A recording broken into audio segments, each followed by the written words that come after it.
Hello and welcome, I'm Sid again and thank you for an overwhelming response on my iPhone 5s 2016 review.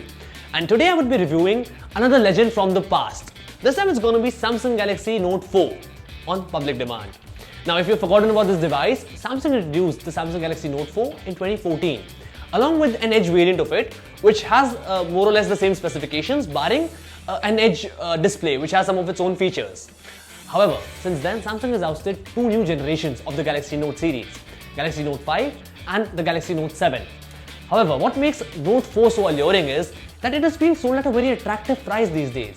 In India, you can get a new one at around 25 to 27,000 rupees depending on the kind of deal you get. And a refurbished one is as low as 20 to 21,000 rupees. And if you're joining us from a different part of the globe, chances are that in your country too, this phone is being sold at a very good price right now.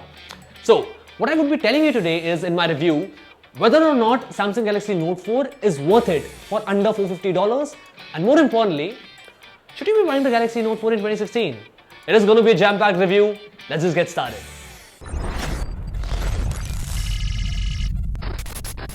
So I'll start by talking about the designing of this phone. Now compared to Samsung Galaxy Note 5 and Note 7, this phone of course does not feel that attractive because it does not use glass and metal generously. However, I like the design of this phone. To give you a brief, it has a glass front which is protected by Gorilla Glass 4. It has metal on the sides which are chamfered and add to the sturdiness of the whole phone.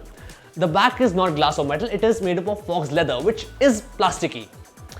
However, glass backs have their own issues. They are both slippery and breakable and unlike this phone, they are neither grippy nor replaceable. So, in terms of looks, Note 5 and Note 7 will of course steal the show, but practicality I believe goes to the Note 4. Heading to the display now, it is evenly matched with its successors. The displays on the Galaxy Note have not been changed since the Note 4. They are all 5.7-inch Quad HD Super AMOLED screens on which colors are bright and beautiful and the brightness and contrasts are excellent. And while it is difficult to use it with one hand, for which by the way Samsung has incorporated a one-handed mode which is resizable on the Note 4 but not on Note 5 and Note 7, this big screen is a joy to read mails on, watch movies on and of course play games on. Games run with absolute ease with no major hiccups, may it be the Asphalt 8 or Modern Combat 5. And the reason for that is the Snapdragon 805 CPU inside this phone. It might be now 2 years old, however, it still is very capable. I did not notice any major performance issues, barring some noticeable heating when the phone is exerted, especially when it's on 4G. There are some crashes here and there, but those are related to software is what I believe. The 3GB RAM provides for a great multitasking experience. In fact, multitasking has improved after the latest software update. Which brings us to the software section now. The phone is actually very lucky to receive the Marshmallow update because not many 2-year-old phones can boast about it. And this Marshmallow comes topped with TouchWiz. Now there would be those who just hate this user interface, but I kind of admire it for bringing features like dual windows and pop-up widgets. And let me tell you this, these features are what make the Galaxy Notes the best big screen devices out there because they just don't increase the screen size, they use it too. And one more thing that I like about the Notes are the S Pens. Personally, they are my favorite feature on this device. If you are a scribbler, of course, you can write and not type, draw your notes, take cropped screenshots, even extract text and links from those screens. But what I love to do with it are trivial tasks like highlighting text, navigating and scrolling, hovering, and using its precision to forward video clips. Plus, with the latest update, you get the screen off memo capabilities and S Pen alerts too are on board. So overall, if you love the Galaxy Notes for their S Pens, you love this Note as much as any other. Now let's talk about the cameras. The 16MP rear camera is rather stunning. It comes with optical image stabilization, it can shoot videos in 4K, you can shoot time-lapse in slow motion too, but the quality of pictures it produces are spectacular in almost all conditions.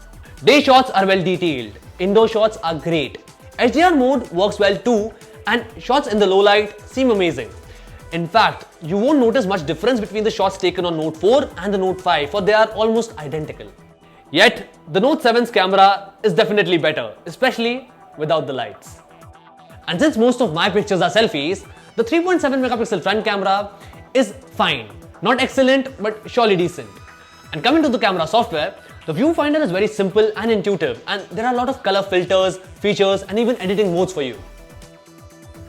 Now I want to discuss some extra features that you get on Samsung Galaxy Note 4. Starting with storage. It has 32 GB of storage which can be further expanded using a micro SD card. A slot that was missing on the Samsung Galaxy Note 5. Apart from that, I believe it is the last Samsung flagship to have an IR blaster, which means that it can be used as a universal remote for your household appliances. Also, it has 4G capabilities along with VoLTE, so GeoSIMs won't have any issues to work with it. And one more thing I need to talk to you guys about is sensors. This phone has a heart rate monitor sensor, it has a blood oxygen level sensor. In fact, it has more sensors, I believe, than the new Notes. Apart from that, there is another sensor that it has. It is called the fingerprint sensor, which is not very good, since you have to swipe your fingers to unlock it rather than simply tapping over the home button. In fact, it was so finicky that I actually turned it off. Now let me tell you about the battery life on the smartphone. I received this phone from a friend of mine, and since it was a used device, it was giving me around 6 to 8 hours of battery life. So what I did was I swapped in a different battery and the battery life improved dramatically. I'm now getting around 10 to 12 hours of battery with this phone. It is not a spectacular result, however, it is a decent one nonetheless. But here's my point. This convenience of swapping batteries in and out is now gone in the new Notes, and perhaps this would be the last phone to retain that kind of convenience. Apart from that, the battery is quite manageable with the optimization feature from Samsung and power and ultra power saving modes on board. And if you are a power hog, you can carry a separate battery along with a charging cradle, and you can swap the batteries on the go. Charging, by the way, is fast. FYI, the phone also supports wireless charging.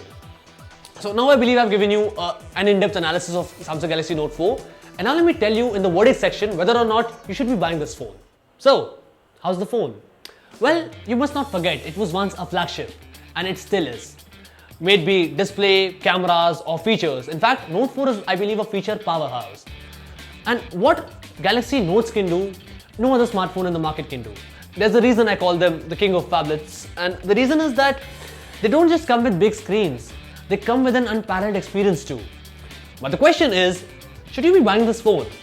Well, at a price tag of around Rs 28,000, you can get the OnePlus 3 these days, which is much more recent, it has a better CPU, and it has twice the amount of RAM than the Galaxy Note 4.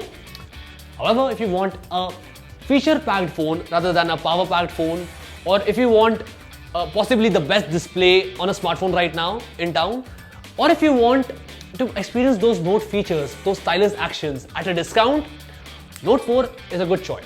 It is possibly the only phone to give you this richer display and this productive a stylus to use on it. Now that is what I thought of Samsung Galaxy Note 4 in 2016. Tell me what you think of it in the comment box below. Meanwhile, if you haven't already, do subscribe to our channel. I'm on Twitter right now on Sidhant, follow me there as well. Do not forget to give this video a thumbs up and share it among your friends. My name is Sid, keep seeing me. Ciao.